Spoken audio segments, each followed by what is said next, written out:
Portugal. পর্তুগালে বিশেষ করে গোল্ডেন ভিসা প্রোগ্রামের আওতায় বিদেশিরা গাড়ি কেনার মাধ্যমে সেখানে বসবাসের অনুমতি পেতে পারেন। তবে এখানে নির্দিষ্ট পরিমাণ অর্থ বিনিয়োগ করতে হবে এবং কয়েক বছর পর নাগরিকত্বের জন্য আবেদন করা যেতে পারে। 2. স্পেন। স্পেনও গোল্ডেন ভিসা প্রোগ্রাম চালু করেছে, যেখানে একটি নির্দিষ্ট পরিমাণ অর্থের বিনিয়োগ, বিশেষ করে বাড়ি কেনা হলে বিদেশিরা স্পেনে বসবাসের অনুমতি পান। 5 বছর পর তারা নাগরিকত্বের জন্য আবেদন করতে পারেন। 3. মাল্টা। মাল্টায় ইনভেস্টমেন্ট নাগরিকত্ব প্রোগ্রাম রয়েছে। এখানে বিদেশিরা বাড়ি বা সম্পত্তি কিনে এবং যথাযথ পরিমাণ অর্থ বিনিয়োগ করে মাল্টার নাগরিকত্ব পেতে পারেন, তবে কিছু নির্দিষ্ট শর্ত এবং সময়সীমা রয়েছে।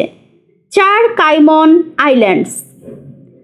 কাইমন আইল্যান্ডসে যারা $1 মিলিয়ন বেশি সম্পত্তি কেনেন তারা বাসস্থান অনুমোদন পেতে পারেন, যা পরে নাগরিকত্বে রূপান্তরিত হতে পারে।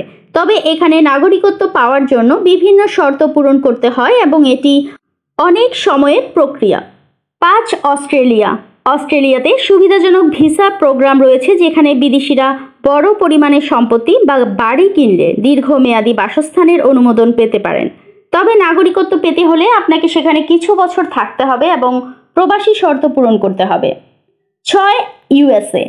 যুক্তরাষ্ট্রের EB-5 ভিসা প্রোগ্রাম রয়েছে, যেখানে বিদেশিরা যদি $1 লক্ষ বা তার বেশি বিনিয়োগ করেন, বিশেষত আবাসন প্রকল্পে, তবে তারা গ্রিন কার্ড পেতে পারেন। এতে নাগরিকত্বের প্রক্রিয়া দ্রুত হতে পারে, তবে বাড়ি কেনার মাধ্যমে সরাসরি নাগরিকত্ব পাওয়া যায় না।